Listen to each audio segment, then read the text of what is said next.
El editorial de este domingo me encuentra en Buenos Aires con mis nietos que están de vacaciones y vinieron desde Villa Constitución, así que estamos haciendo rol de abuelo, llevándolos a los lugares que hay que llevar a los chicos en vacaciones. Pero más allá de eso, la actividad sigue y Mercedes-Benz Camiones y Buses anunció una inversión de un total de $50 millones porque se ha escindido la empresa Camiones y Buses de lo que es autos y vans a nivel mundial hace más de un año. Entonces, pensamos en hacer un editorial donde vamos a contar un poquito la actualidad, pero también contar un poquito la historia, porque Mercedes-Benz, quizás pocos lo sepan, pero está en Argentina desde 1951. O sea, en 1951, cuando acá prácticamente no había industria, 4 años antes de la llegada de ICA, llega Mercedes-Benz a Argentina. Y hay que pensar en una Argentina que, como todo el mundo, finalizaba hace poco la Segunda Guerra Mundial en 1945, estaba todo por hacerse. Y además había intenciones de hacer un proyecto de país, planes quinquenales del presidente que era Perón, de lo que era fortalecer la industria nacional. Entonces, ¿cómo es que una empresa como Mercedes-Benz, de un país derrotado como Alemania, en ruinas después de la Segunda Guerra Mundial, invierte por primera vez fuera de Alemania y elige entre todos los países del mundo Argentina? Bueno, un poco lo vamos a contar y para eso me voy a basar en este libro de Gustavo Feder, que se los recomiendo, de Lenguaje Claro, la editora, que es Un siglo de autos argentinos. Son 3 capítulos, pero este es de los pioneros a la producción seriada. Y la información que la saqué de este libro. Además, tengo acá los catálogos de ADEFA, cuando se imprimían estos libros de la producción en Argentina. Y por supuesto, vamos a hablar de el Bondi, ¿no? Que hoy lo saqué de la caja de mi colección especialmente para este editorial y recordar lo que fue y sigue siendo viajar en colectivo en Argentina. Nosotros estuvimos en lo que fue la presentación a la prensa, el anuncio de inversión en el nuevo predio que tiene Mercedes-Benz Camiones y Buses en la ruta 9, kilómetro 90, y allí grabamos un video que lo compartimos en Facebook o también lo compartimos en nuestro canal de YouTube. Se los dejo aquí por si quieren mirar. Ahí había unos cuantos productos históricos de camiones y buses de Mercedes-Benz, más la gama actual que se produce en el país.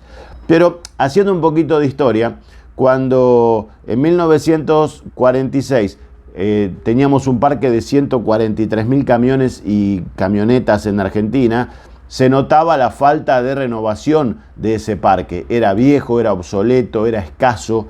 Y además teníamos una red ferroviaria que habían trazado los ingleses, que funcionaba bien, pero que conectaba pueblos y ciudades, pero dejaba otros sin conexión. Y la mercadería había que llevarla o al tren o al puerto. Y esa es tarea de los camiones.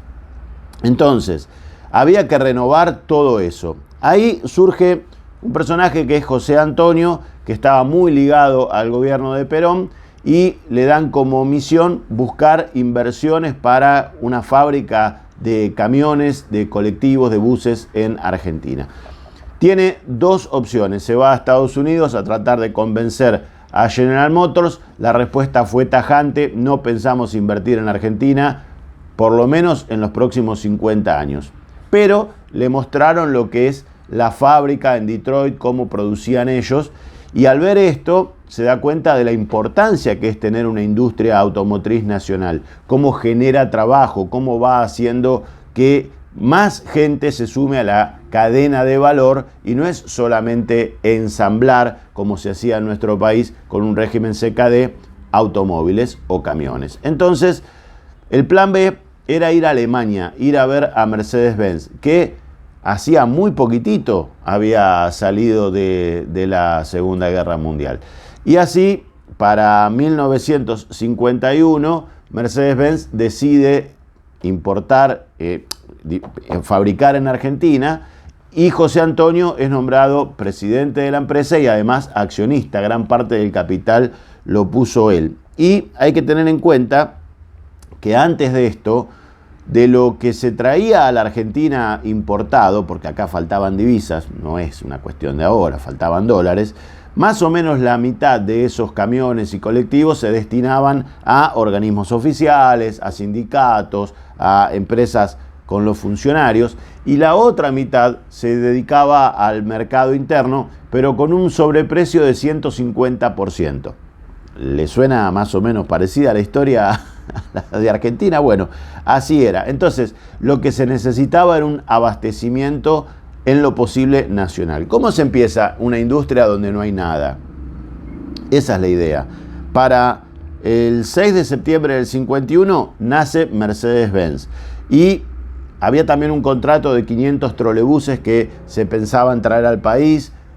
También la idea era fabricar la famosa armar la famosa hormiga negra, el Mercedes 170, un auto diésel que tenía Mercedes-Benz, que iba a trabajar para los taxis de la ciudad de Buenos Aires. Yo llegué a viajar en la hormiga negra, que yo le decía pan de leche, porque como tenía el techo medio redondito con pintura amarilla, parecía pastelera, entonces como el pan de leche tenía pastelera arriba, yo de chiquito le decía pan de leche a la hormiga negra. Pero todo el mundo la conoció como la hormiga negra, y en 1952 se empieza a hacer en un predio de la Ruta 8, no en donde está ahora la fábrica de Mercedes-Benz, con un régimen SKD, camiones 3.500 y 4.500, por supuesto de 3,5 y 4,5 toneladas, y los primeros 170 SD que tenía una potencia con el motor 1700 gasolero de 38 caballos, suficiente para andar de taxi,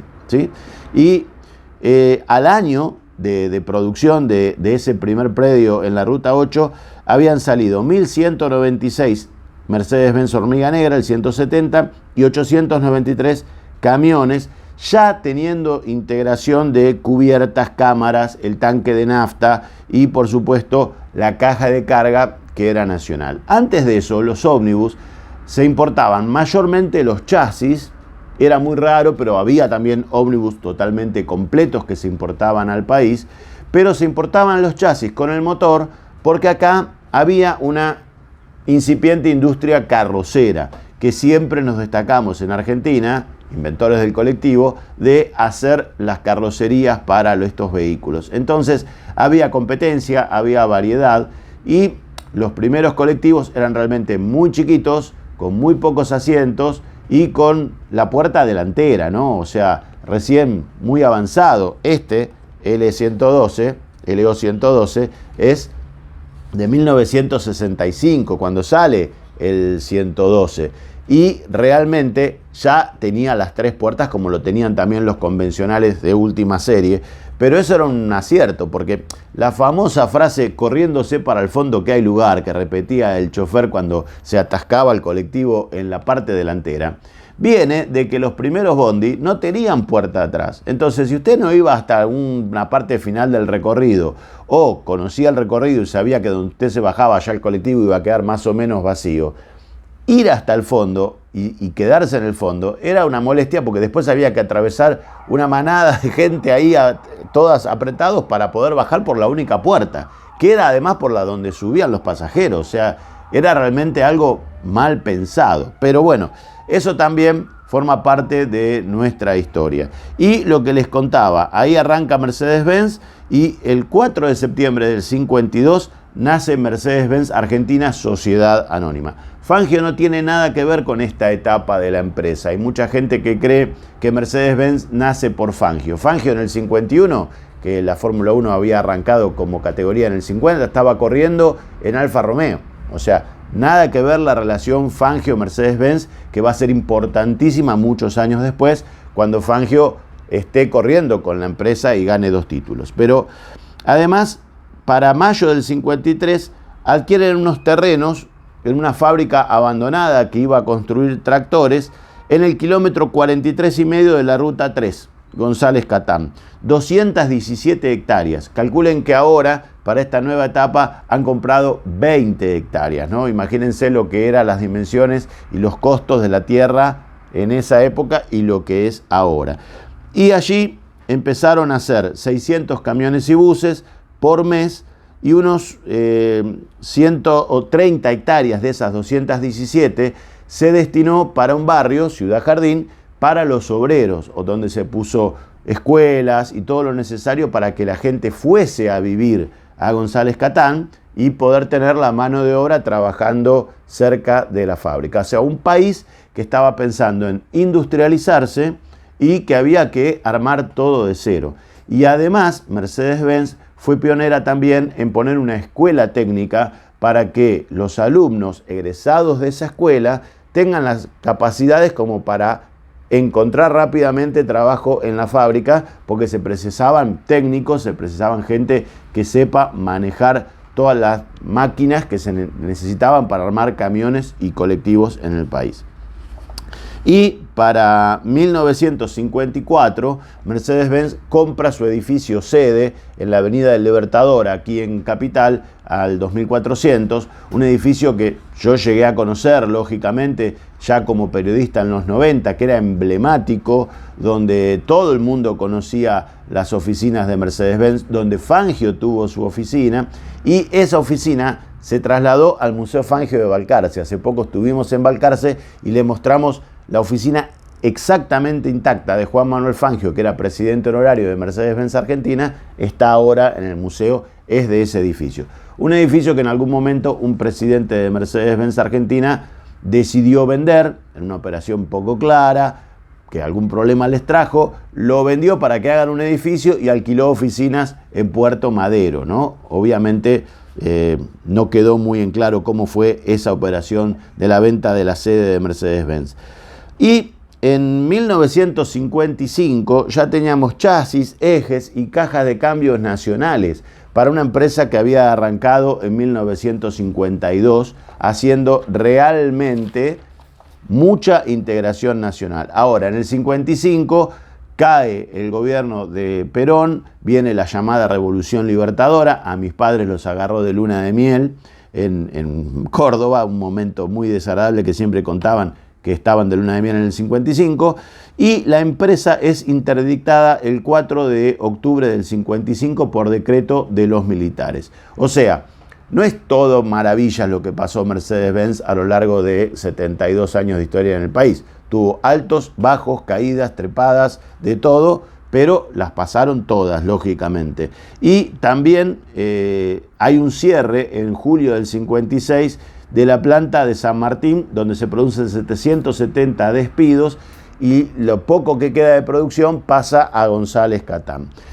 Para el 20 de septiembre del 57, los militares estatizan la empresa y a pesar de ello, la empresa no se va y trata de seguir produciendo. Más o menos hacían 350 camiones y 400 autobuses por mes en esa época. Y solo faltaba nacionalizar el motor para que más o menos el 90% de los productos Mercedes-Benz sean argentinos. Esa inversión que estaba destinada para llegar a la Argentina en 1957 y nacionalizar los motores, por esta intervención de los militares, se va a Brasil. Y así surge Mercedes-Benz Brasil en 1957 con la plata que iba a venir acá a la Argentina. Para el 58, Frondizi levanta la interdicción estatal. El 20 de abril del 59 vuelven a salir 2 unidades L311, se reinicia la actividad de Mercedes-Benz.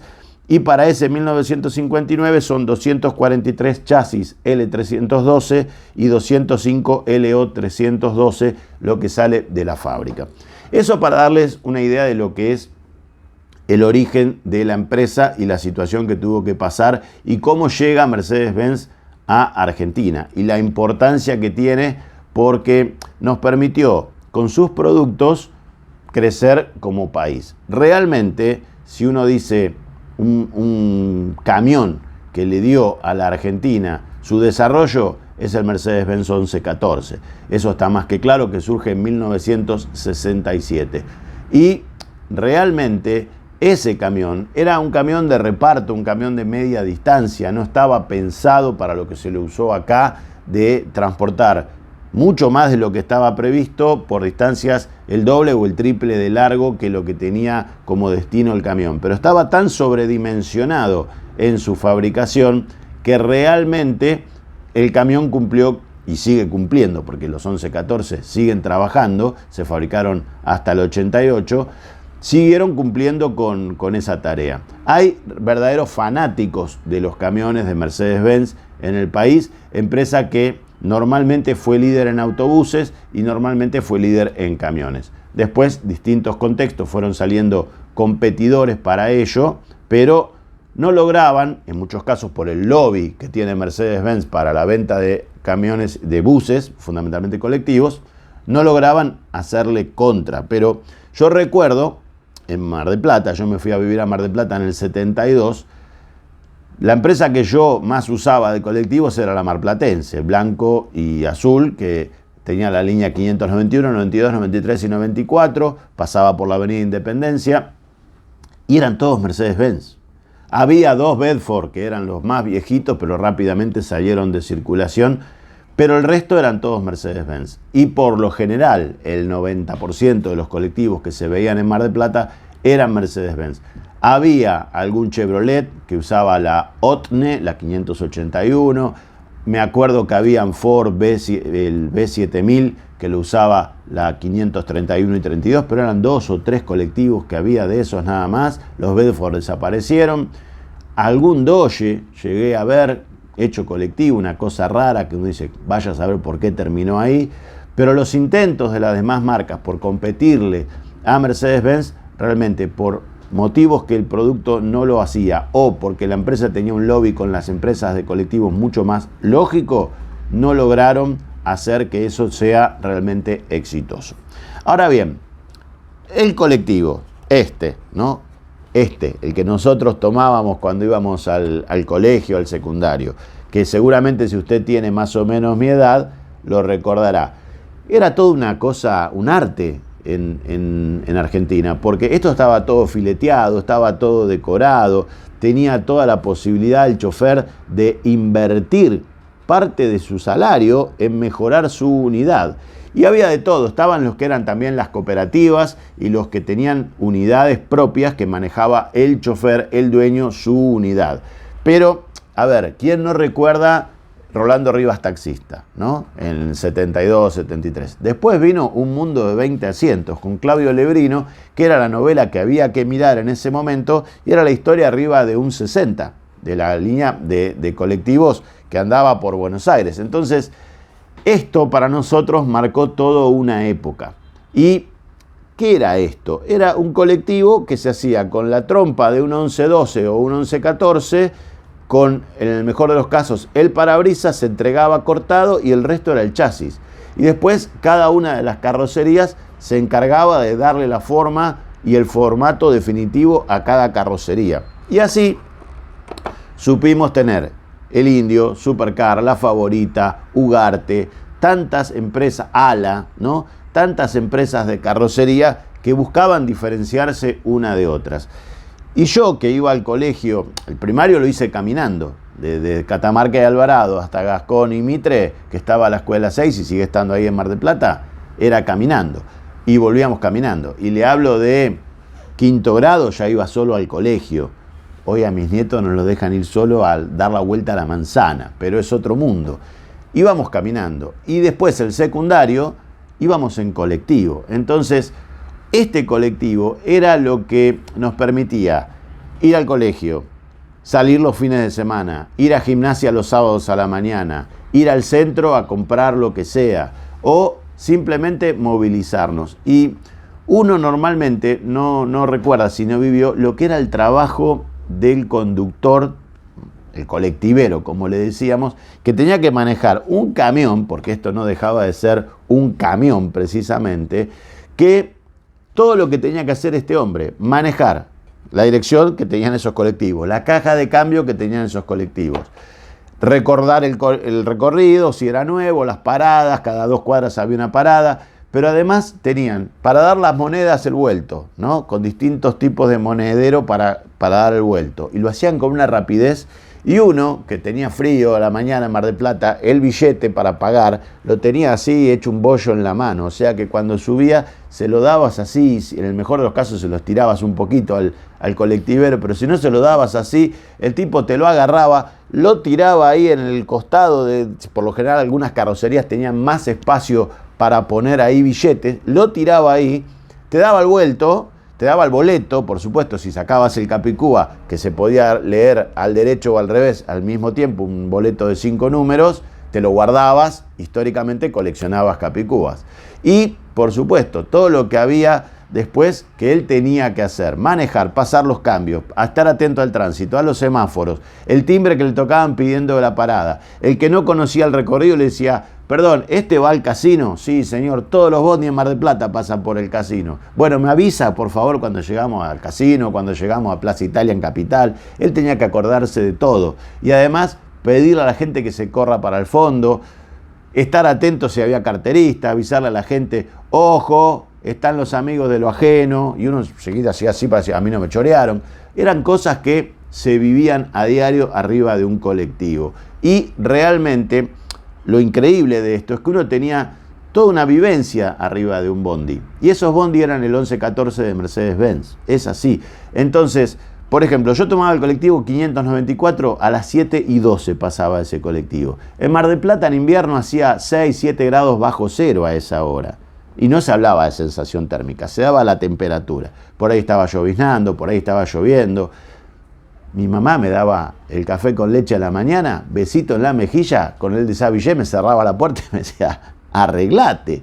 Tenía 2 cuadras hasta la parada y salía de casa a 7:10 para llegar a la parada 7:12. Y si el 594 venía demorado, esos 2-3 minutos eran fatales, uno se congelaba esperando el colectivo. Una vez que subías, ya era otro mundo, había un microclima de respiración y vapor que por lo menos elevaba la temperatura dentro del bondi, y vos sabías, por el uniforme de los chicos que estaban en el colectivo, que venían desde más allá del cementerio de la Loma, hacia el cementerio de la Loma al cementerio Parque, pero los que venían del otro recorrido antes que vos ya le veías el uniforme y decías, este va al Industrial, se baja acá 7 cuadras, te parabas al lado como cara de, no sé, y cuando el pibe se paraba, agarraba su asiento y de ahí viajabas hasta tu colegio sentado. Había que ser vivo para viajar en colectivo. Y además irte al fondo a buscar el mejor asiento, que era el último de la fila de uno.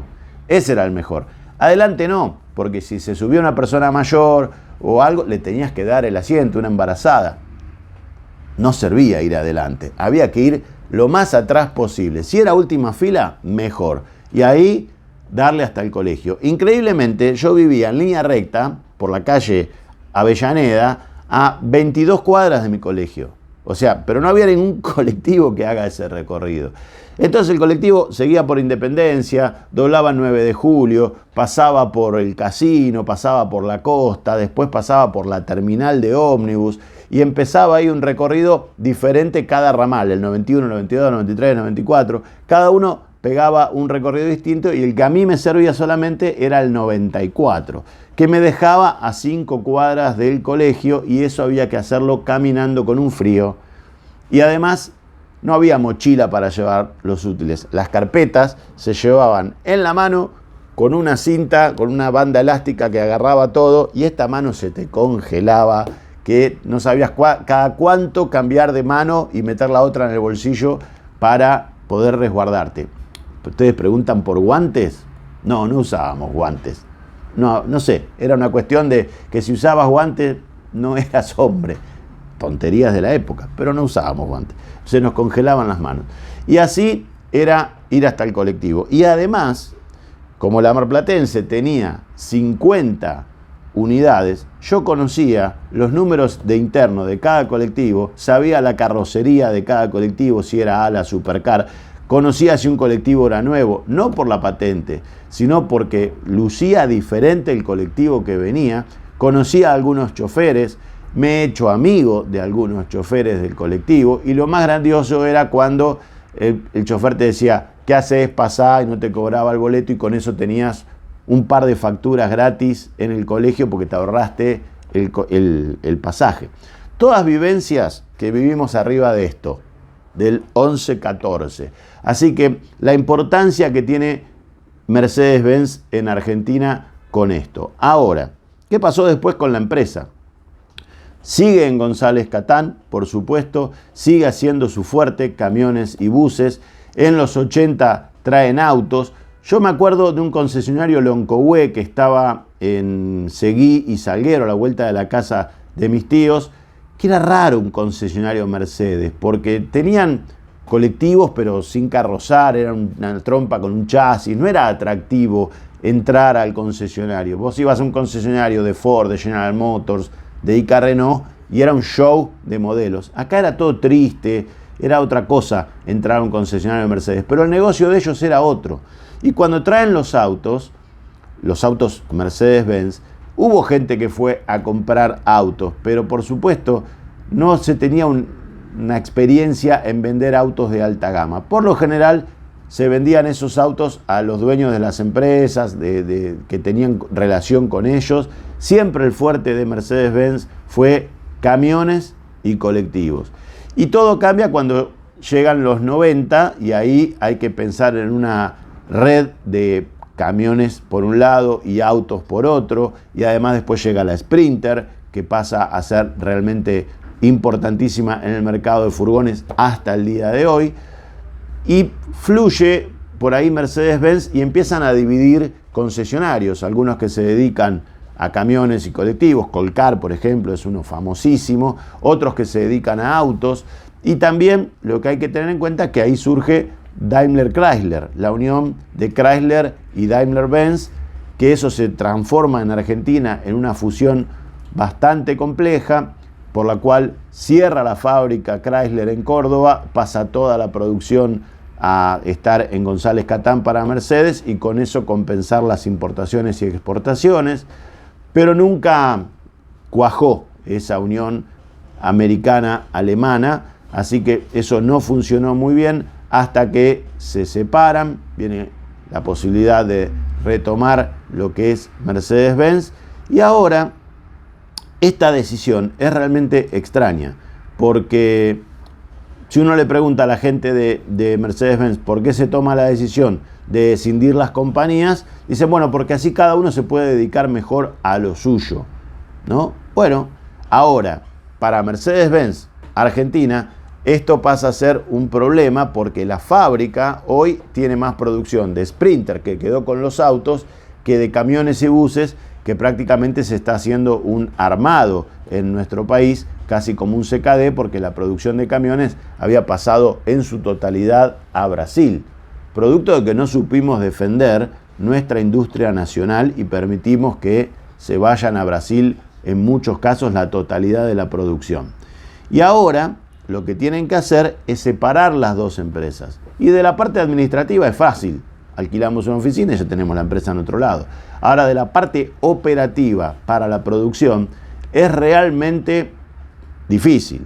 Entonces, Mercedes-Benz anunció hace un año que compraba estas 20 hectáreas con 20 millones de dólares en la Ruta 9. Si andan por la Ruta 9, kilómetro 90, van a ver las nuevas instalaciones. Ahí van a montar un centro de logística que va a tener a su cargo todo lo que es la parte de distribución de repuestos a todos los concesionarios del país. Para las empresas de transporte, tener los repuestos rápidamente es clave, es fundamental la postventa, porque un camión parado, un ómnibus parado es plata que se deja de ganar, de facturar. Entonces no se pueden dar el lujo de paralo y después ve dónde está el repuesto. El repuesto tiene que estar en 24 horas si no lo tienen en el estante, en el lugar. Y para ello, algo muy bueno que han hecho es Reman, una empresa que sigue en González Catán, que visitamos hace un tiempo. Es muy interesante porque remanufacturan motores y cajas Mercedes-Benz. Usted entrega el motor usado, ellos ya le colocan uno nuevo para que el camión o el bus siga produciendo, y ese motor usado, por supuesto con cambio de papeles, va a Mercedes-Benz y se hace a cero, con todas las máquinas, la experiencia, los elementos que se necesitan para volver a cero a su vida útil a ese motor o a esa caja. Y luego sale a otro concesionario y se pone en otro auto que por supuesto va a estar, no un auto, un camión que va a estar esperando por este trasplante, se puede decir, de motor. Y entonces, lo que tenemos que tener en cuenta es, hay una nueva inversión, no solo esos 20 millones de dólares, sino ahora se anunciaron 30 más para terminar de armar el centro de logística. ¿Qué creemos? Que a futuro también van a tener que hacer allí camiones y chasis de buses. Ya están exportando chasis de buses argentinos a México, primer mercado que se logra ganar con algo más de 60-70 unidades en 2 pedidos, pero ya se están mostrando fuera del país lo que es la calidad de fabricación nacional. Y así tendrán que ir ganando mercados y generar su propia balanza de intercambio para poder traer camiones de gran peso, mientras acá se están armando los Atego, los Achelo, incluso con caja robotizada, como para poder abastecer al mercado local.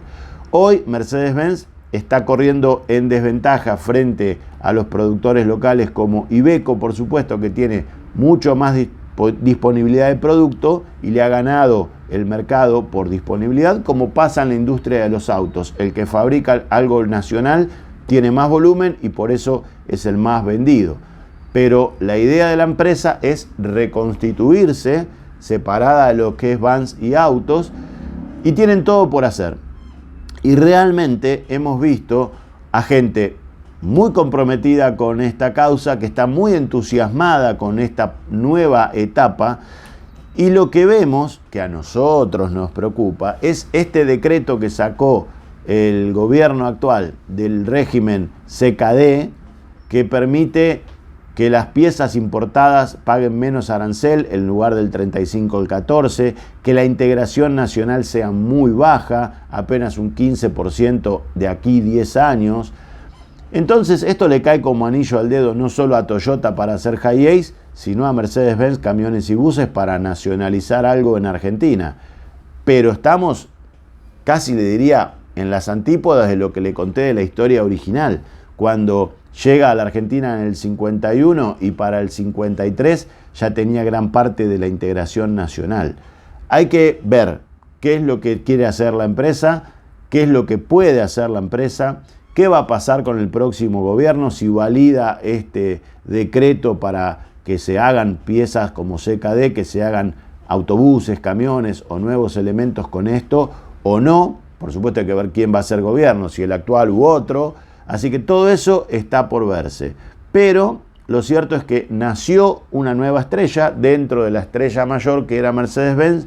Hoy son 2 empresas separadas y realmente creo que todos tenemos una relación con Mercedes-Benz de alguna u otra forma, porque lógicamente lo que tenemos que interpretar es qué hicimos nosotros con la empresa. Estaría bueno que nos cuenten ustedes también qué relación tienen con los 11-14 o con los colectivos que los llevaron al colegio. Porque el chiste que hacíamos nosotros era que íbamos al colegio en Mercedes-Benz con chofer, un 11-14.